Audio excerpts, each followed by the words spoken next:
Thank you very much.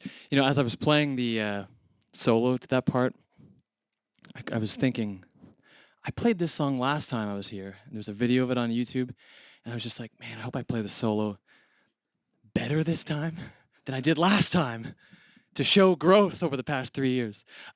Anyway, thank you very much. You're very kind. So, since this is the last night and I've come a very long way from the exotic island of Canada, I'd love to talk. Does anybody have a question for me? First person to ask a question will get the last nasty pick of the tour. Well, that was quick. He beat you. And that question would not have counted. How are you doing, this fucking guy? Yes, sir. Thanks for coming, by the way. Thank you very much. We got a mic. We're technologically advanced here at Music City. Yes. Let's use the mic. Go ahead, sorry. Well, I was wondering because you are so creative with your style of I thought you were playing. going to say handsome. You're so handsome. Sorry, go on. Well, I think it's obvious, so I don't have to say it, right? Are you guys all drinking? Holy shit. These guys right here, hammered. Go on. Yeah, they are. Absinthe, I think.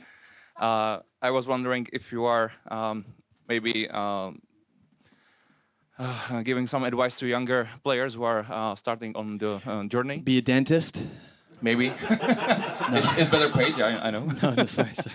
Was in your opinion more important to learn a technique or maybe learn how to compose or train how to compose? Okay, that's a good question. So advice to the youngins. Well,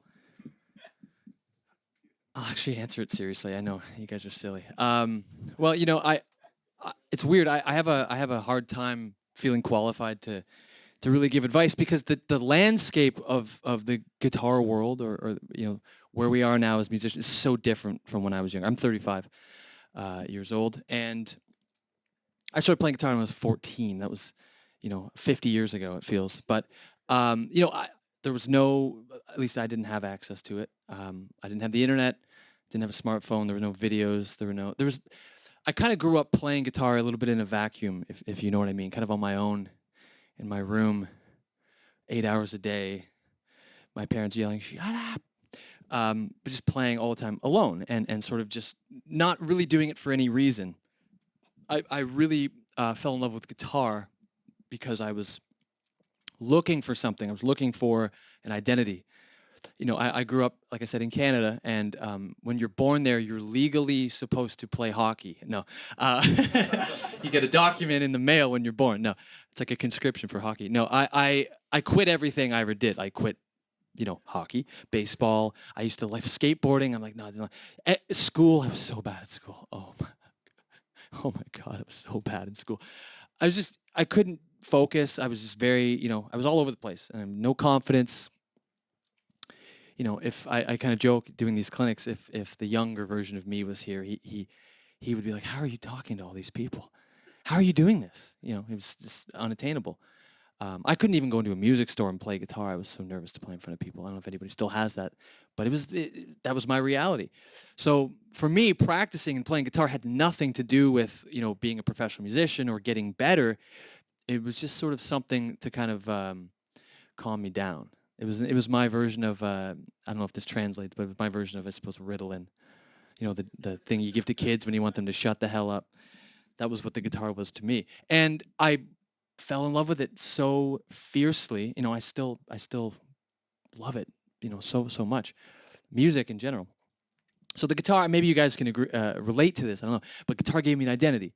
It was like, oh yeah, I'm okay now. You know, I can do this thing, and you know, I'm growing up. And 14, 15, you hit puberty, you got acne. You know, you're just like you're trying to look cool with your long hair that's just like shitty. And you know, it's just a terrible time to be alive. 15, 16 years old. Oh my God, the pictures we all must have of ourselves at that age. But you know, guitar kind of helped with that. So. You know, from there, I just started discovering other players and started playing with people. And that became sort of the big kind of game changer, was actually playing with another human being and learning a language, because music is, in a lot of ways, it really is its own language. You know, I remember being in ninth grade, 14 years old, and I remember going to the music room. We didn't have a guitar program at the school, but I was like, oh, that'd be really, really cool. So I went to the music room, and there was a piano player and a saxophonist, and I went in there, and I was kind of like, hey, do you guys play? And I was talking to them, and they started talking. They were, oh yeah, well, I heard them, this chord, you know, I was hitting the 13, and then, you know, Dorian, and then I went to Lydian, and I'm sitting there, Lydian? Who is she? Who's Lydian? I don't know who that is. I didn't know the language, and that made me feel really, you know, I was already scholastically very stupid, so I felt I'm like, I don't even know music language. So just getting in a room with people and playing and talking changed everything for me. It had nothing to do with learning how to sweep pick or tap or like play, you know, really fast. That stuff, I mean, like nobody likes to hear this, but this is so terrible, but that stuff's easy. It really is. It's just repetition. It's just like playing a lot. You'll get the fast licks down. You will. If you play a lot and you are really dedicated and you put the time in every day, you know, you bash your head against the wall every day, you'll be able to play fast. There's nothing different. There's no secret about that. But it's having like a conversation with people and being there and finding people and you grow from that. Your music changes. I got married over the pandemic, and you know, meeting someone that really kind of and she's an artist as well. Meeting someone that really understood, you know, the weird brain of a musician. It changed everything again. So the best advice I guess I could give, you know, long story short, advice is just to play with people. It has nothing to do with setting up the camera at the right angle and getting the best lighting and getting views. I mean, this is temporary stuff. This is not going to be around forever. So it's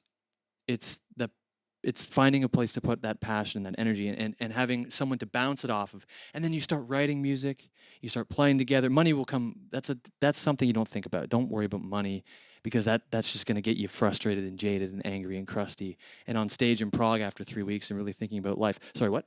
No. Honestly, it's just finding like-minded people and putting the phone down. Ryan, the guy I'm traveling with from Schecter, shout out to Ryan.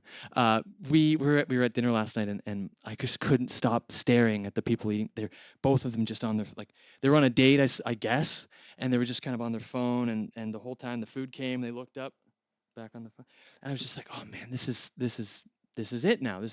And I'm seeing it more and more with musicians, where everything is about numbers and subscribers and followers. I mean, I definitely am a part of it. Of course, you have to kind of play the game a bit, but it's not why I do it. I do it because it makes me feel like a human being, and I try to be creative, and I have this unique opportunity to go and play in front of people, play with people. I'm just going to do a quick cautionary name drop thing that's about to happen, so I apologize. So I was doing a camp at the beginning of this tour, just to speak on this playing with people thing. Because I've been about 3 weeks. So at the beginning of the camp, I was in Nashville, which is kind of like, you know, everyone calls it Music City. Oh shit, isn't that where we are right now? Are we in Nashville? No. You know, Nashville is this amazing kind of mecca of guitar playing, and I got to go and do this camp. It was an Andy Wood camp. I don't know if anyone knows him, and all the mind-blowing guitar players were there. You know, Brent Mason was there, Tosin Bossi was there, Tom Quayle, Mark Lettieri, just these unbelievable players, and you know, we all plugged into it was like the same Sur amp Andy had backline for us. And we all plugged into it, you know, all had a guitar, all had 6 strings. Well, Tosin had 8, but we all had, 6 strings. And it came time to play over a blues, just, 12-bar thing. And every single one of us, Greg Koch was there, Guthrie Trapp, all these great players. And everyone just kind of went down the line and traded off.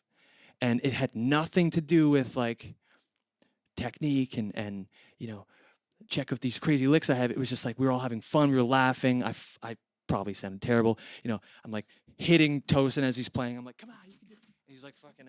It was just like, that's like, this communication, this energy, this environment. To capture that at least once in your life, or to capture it and to keep holding on to it is it's hard to tell someone to do that and to actually have them say, oh yeah, that's a good idea, until they experience it. Once you experience it, it's the best thing ever. I did a tour years ago, 2015, 16, whatever, with a couple instrumental guys in the same kind of graduating class. Pliny, do you guys know Pliny? And David Maxim, Midget's guy from Serbia. Awesome, right? Great. So we did a U.S. tour together, and you know, every night we would end with this jam, and you know, David is like the funniest guy. He's so ridiculous, and he was just always trying to make jokes with his guitar, and you know, had nothing to do. He doesn't. David's so funny. He's like, I don't really practice, and he'd go up and play his songs, and he forgets them, and the crowd's laughing. He's like, yeah. But it was just like that energy everyone had. It was just like we're all feeling good, and it has nothing to do with the politics and the bullshit. So that would be the advice. Is find someone who kind of shares the same heartbeat that you have, I suppose. And I found it recently. I started a band with over the pandemic with my neighbor. We lived beside each other for like most of our lives.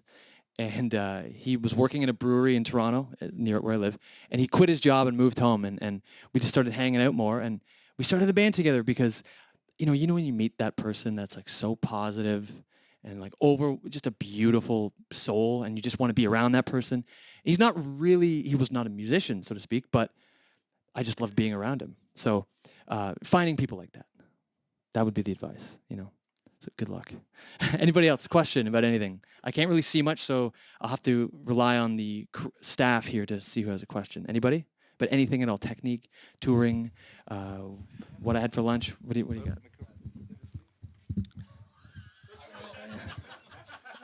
got? Yeah, good one. I have one question. Yeah. Please, you mentioned you are already 35 years old. Already? How old are you? I can't see you, invisible stranger. I turned 36. Oh shit! Okay. You're already 36? Oh. Yeah.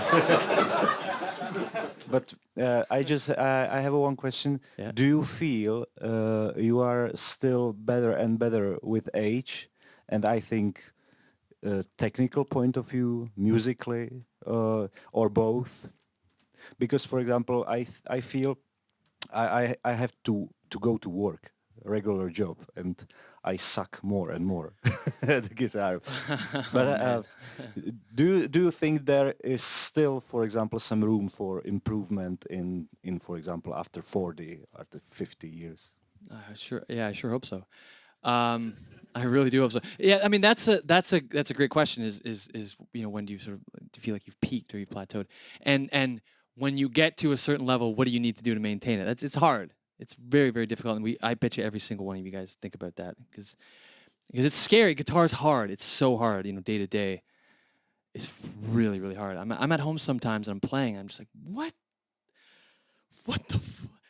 what happened? You know, for sure. But that's part of the game. I mean, you're a human. You're a bag of water, and you know, from day to day, you know, your hands get weaker. I've had horrific tendonitis in the past. I used to play. Sorry, I'm just looking at this blackness here. I'm sure you're in here somewhere. You know, I used to play, like I said, all day long. You know, 8 hours a day, 10 hours a day, whatever. I don't do that at all. You know, sometimes I'll go days without touching the guitar. But the thing that changes is sort of what you want to express and the priorities. To give you an example, I was probably 20 when I really started playing with people that were much older than me. By the time I come out of my shell, so to speak. And I remember going to a blues jam thing with these guys. They're much older. They were probably 50 at the time, and you know, they're like, okay, we're gonna play, you know. And I'm there like, and the band stops, and they're like, no. They're like, get that shit out of here. And I was like, oh man, we're not doing this again unless you play properly. So I in that moment I kind of learned like, oh yeah, it's not really important to have. Sorry for the snowstorm. I'm Canadian. I like it. No. That joke will take a second to sink in. But I just kind of realized, I was like, I don't need all these licks. I remember being 18, 19 years old. And do you guys know Brett Garsed? Anybody know Brett Garsed? Australian, one of the greats. I was 18 years old and I was obsessed with Brett Garsed. I remember I made a CD for him and I mailed it to Australia, and I had all the licks and stuff, everything I could possibly do on it. And he's like, "Hey, you sound good." But he's like, "It'd be really cool to hear some melodies." And it's like, this is who I thought was the greatest said, "I don't care about your technique." So it's like it kind of all these things reinforced. At some point, I need to think about music as the first thing. You know, in that song, the second song I played tonight, even the first song, you know, I started a clinic with piano and like it had nothing to do with guitar. The first melody I played.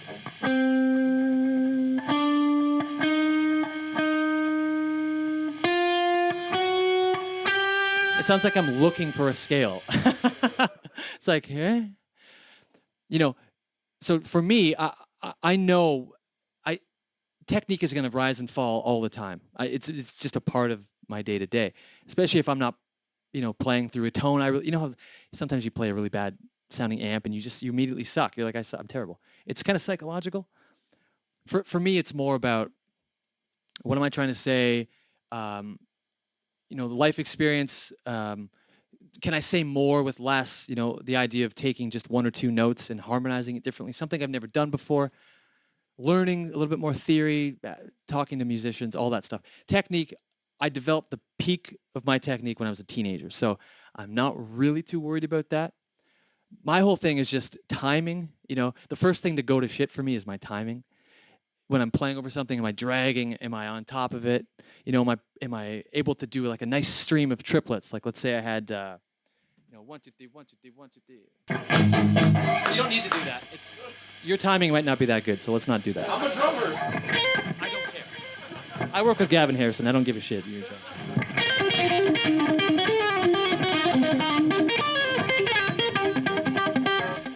And like, you know, or like the sing a long note's a long stream of 16th notes, like 1 2 3 4 1 2 3 4 1 2 3 4 1 2 3 4.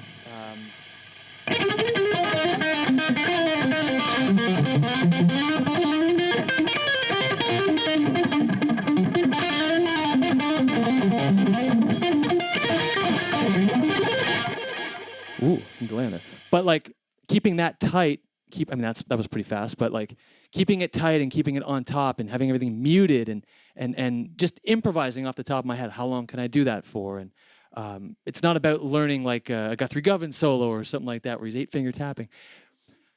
I kind of said goodbye to all that stuff when I was kind of a teenager, you know, and now it's just about refining just what I already have, maintaining it, playing in front of people. I mean, this is like the best practice you can ever have, is going up in front of a crowd of people with a loud amp and having nothing prepared.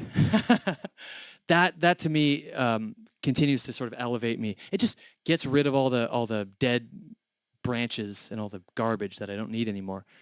And then, you know, the other thing is when I write at a piano, so I have no technique in my writing. That's why my melodies are so simple and kind of, you know, just easy. You know, my most successful thing ever was 3 notes that I could play with my thumb. It goes like this. Little thumb vibrato. You know, and that has nothing to do with technique. It's just, you know, I'm evolving using my 2 microphones as much as possible. I hope that answers. It's kind of a rambly answer, but let's do one more and then I'll play some music. Anybody question out there? Anybody? But anything? Yes, you, drummer. Drummer. But it's kind of tough to put in words, but let's try. Let's try. So when it comes to composing your own music, right, and kind of finding your own voice, how do you go about writing something in your own voice that doesn't sound derivative, but doesn't sound derivative of yourself at the same time? Because it's like if you have somewhat of a body of work, you obviously have more than most of us, but it's like when you're making music, how to not sound too samey with not others, but also yourself. That's a great question. I mean, yeah, that's kind of the whole thing. That's the process, you know. I'm always interested in for me, it's always about finding something harmonically I maybe haven't done or I wasn't ready for. You know, for example, the idea of taking one note and seeing how many different things you can do with it.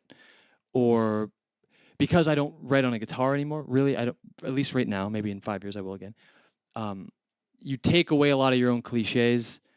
But, you know, I'm also a huge fan of just big, kind of loud harmony. Like, I have a song on the last record I put out where I kind of stumbled on this really simple chord change, but I'd never done it before.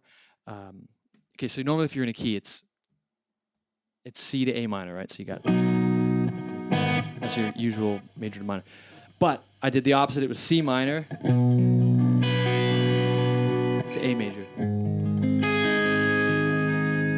And there was just something about that, especially as I played at a little upper register, get some triads going. To me, it started to sound like, it sounds kind of mysterious, a little like a Marvel movie almost.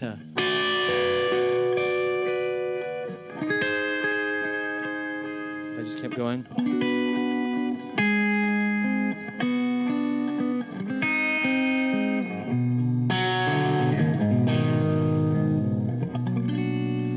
And there was just something in that where I just kept picturing a scene, when the camera goes in the cave and it turns around and then there's the big pile of gold. It's like that big reveal shot. And the simple melody on top of it. I'm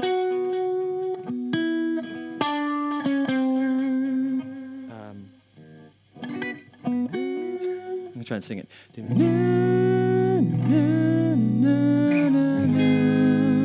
That big kind of push and pull, and then it sort of resolves, but not. That's like my favorite thing in the world. And rhythmically, it's just doom. It's called what's the song called? Strange Silent Places. So check that one out. Just really simple kind of harmony. When something's been beaten to death. I spend so much time doing this, and I now have a second set of ears that's very honest with me. My wife, she's like, "No, it's no good. It's just no good. You should probably just retire that idea real quick." But it's pretty obvious after you've done it a million times. And believe me, your fans will tell you. Eventually, they'll be like, "Dude, come on." But it's a great question. I don't know. I honestly don't know the answer to that. I think you just have to get to a point where you have your process and you've released so much music that you've actually seen in your own catalog the progression, the kind of rise and fall of how you think about melody and how much you put on your primary instrument. It's like it seems to be less and less on the guitar, but it'll full circle, it'll come around. But you just write. You can't think about it too much because then nothing gets done. And you have to do that full exercise. You got to bring the weight back up too. I finish everything, even if it's terrible. I do that whole exercise. So anyway, I'm going to play some more music and we'll do a few more. Cool.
Thank you so much.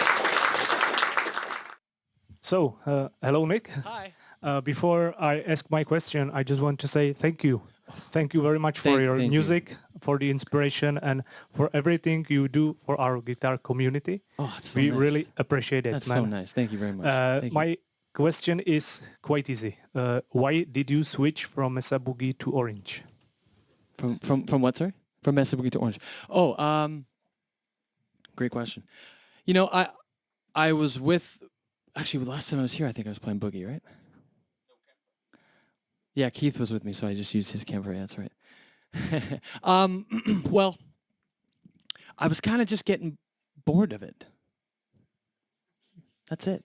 There's no reason. It's just, you know, I used to use the Friedman amps, and I kind of got sick of doing that. It was that same plexi sound all the time.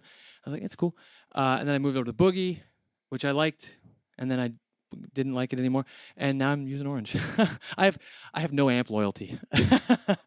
You know, it's whatever feels like it's the sound that's working for you. This particular amp, the TH30, which clearly I knew a lot about, it sounds killer. I'm basically using that. I'm using I travel with this Neural now because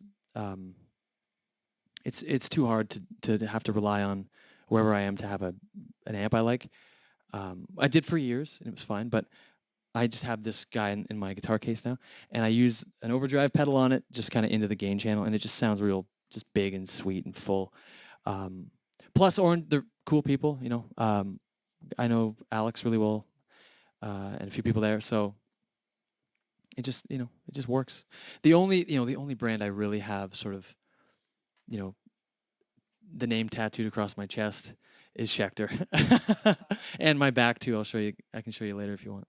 It's a big flaming eagle with Schecter written in its claws. It's the real deal. No. Yeah, cool question. You had one? Thank you. Yeah, no problem. I was talking recently to a guy from Obscura, Christian. I don't know if you know the guys. But we were talking about how different people, especially guitar players, perceive to technique of other players. If they really appreciate, if they are on certain level like you are or they are, Yeah. if you really appreciate more if someone is as well advanced, or if you are more appreciating like the melody or how someone approach to music or different ideas, melodies, whatever. I think you kind of like explained it before, but still, like, what's more important to you if it comes to music in general, like idea or That's interesting. technicality? I've never really thought about that. I guess you know, that whole thing of don't meet your heroes. That's you know, for me, I can't help but like really. So if I meet someone that I love them, but they're an asshole, I immediately I'm like, that guy sucks. I hate his music. I hate his play. But it can go the opposite way. You could be like, oh, I'm not a big fan. And then you meet them or you tour with them, or you play with them or something. You're just like, oh, I love their music. I love their mind. I don't really think about that stuff. I don't really listen to guitar music much these days. There are a few players out there right now that I think are super amazing, just incredible. I think Mark Lettieri is one of the best modern guitar players. He's got it all. And he actually even has, I don't know if you guys know him, he plays in Snarky Puppy, but he also has the best like, on-stage kind of thing that he does. He just stands there like, and he told me, I'm like, why do you do that? It's so funny. He goes, yeah, well, I used to play in these little clubs with a 15-piece band. There's no room to move. So he's just, and he's got that great right hand, you know, kind of in the style of, you know, you guys know maybe Corey Wong, what he's doing, kind of in the same style as Corey, but he can also burn, and he's very knowledgeable. He's like a master's in. He's just awesome. So Mark, I love him. He's fantastic. I mean, yeah. Anybody who's I mean, I'm sure if I heard some of you guys play, I'd be big fans too. I know what it takes to I know how hard it is to get good at an instrument, to where I can hear your personality. You know, seeing the greatest session guitar player of all time, Brent Mason, play over a bluegrass song it's insane. It doesn't look real. It looks kind of freakish, but that's the level he's at, and I appreciate that, you know, totally. I think ultimately the true test of it is just, you know, what are you doing with it? Whether or not you like what the person's doing with it is irrelevant, but, you know, I can definitely appreciate somebody who's put their entire life into a piece of wood, because it's hard, and it doesn't really owe you anything, so it doesn't mean it's going to give you anything back. So, you know, you play a lot, I appreciate that, and then you do something with it and you make a name for yourself. It's like, holy shit, that's crazy. Because I know how hard it was for me, and it is to maintain, and there's so many obstacles all the time. One of them being time, you know, one of them being money, one of them, my health is, you know, I'm type 1 diabetic. It's brutal. It's debilitating. It's constantly, I'm thinking about it. You know, I have my insulin pen right there and my glucose tablets right beside it, because, you know, so it's like, I understand the struggle and the humanity and the inhumanity of it, but you just keep going, you know, and I respect anybody that does that. And it doesn't have to be music. And anything, as a drummer, bass, you know, it could be someone who paints, or, you know, my wife's you caught that. My wife's a clothing designer. I watch her sit for 8 hours working on a sleeve. I'm like, fucking hell, good for you. I wouldn't do that. So yeah, I guess, I don't know if that answers your question. Maybe one more and I'll play one more song. Anybody else? Question, concern, anything on your mind? Yeah, okay, just one simple question for you. A simple question, man. Yeah. What's going What's on? your biggest musical and also guitar influences? That's not a simple question. That's a full hour. I'll give you the simple version of it. I'm going to give you the names, and then I'm going to give you the lame, real, heartfelt answer. You know, the guys I got into obsessively, one was early Yngwie. I'm talking pre-Car Crash. I'm talking Rising Force, Marching Out, and Trilogy, those records. You know, Stevie Ray Vaughan, early Eddie Van Halen, the first 6. And I would say, you know, any Jeff Beck. Do you guys ever see the Live at Ronnie Scott's DVD? Anybody? Damn it. Okay, you need to see that. It's him with Vinnie Colaiuta in this little jazz club they did 2 nights a bunch of years ago. And, you know, Jeff, he starts the show with the baby powder in his hands. He's got thing. And he just plays, you know, with his fingers. He's got the Marshall. He takes all the treble out, whammy bar for everything. It's simultaneously some of the sloppiest but most genius guitar playing I think ever recorded. So that was a huge impact on me. I used to watch that DVD. Actually, when I was just starting playing guitar, I used to watch the Cunning Stunts Metallica VHS tape. Anybody see that? Anybody out there ever see that shit? That's a good one. I used to rewind it, and there'd be parts I'd watch over and over again. It was like, but when it would come up on the tape, it would be like you couldn't really see it because I rewound it so many times. I'm like, I think that's Kirk. It might be. I don't know. So that was a big one.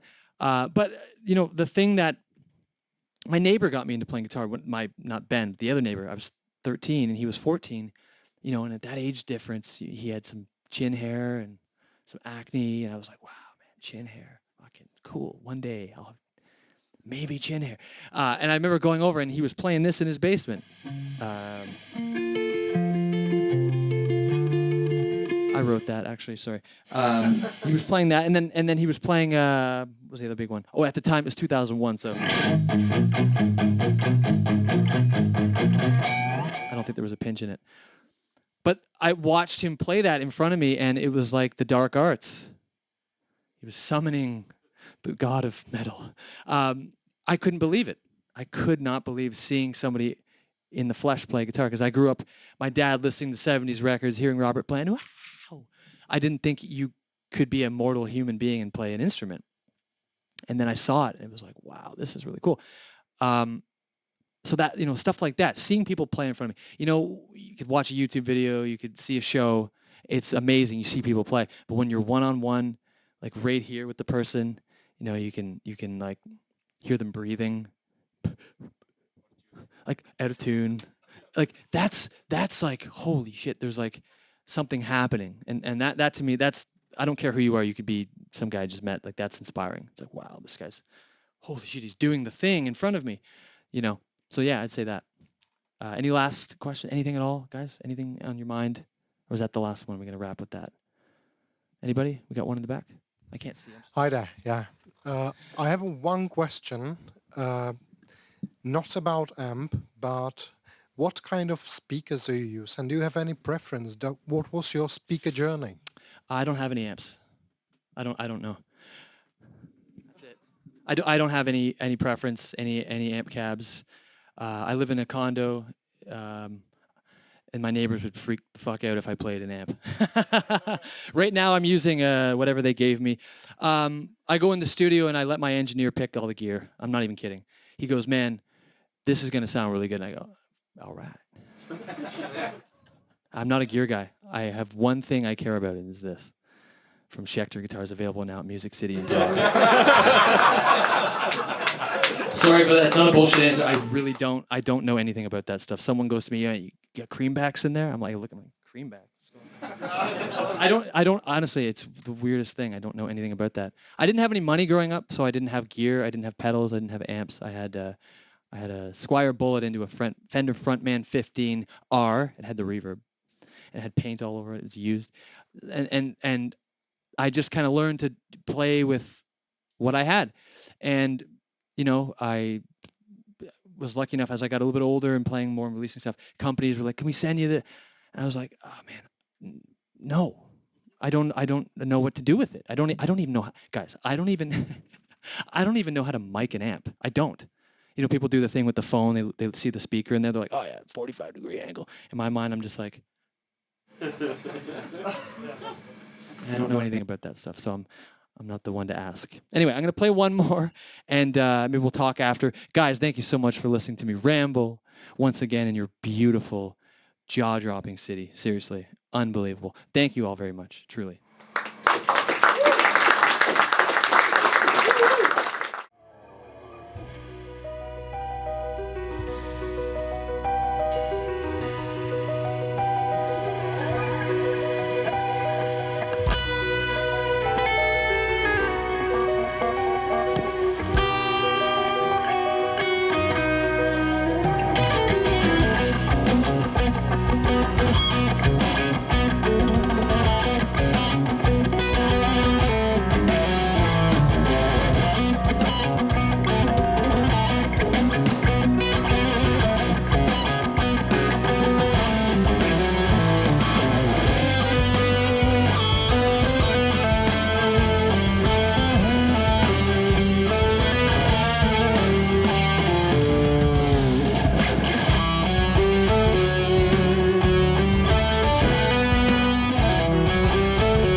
Thank you so much. See you in one day.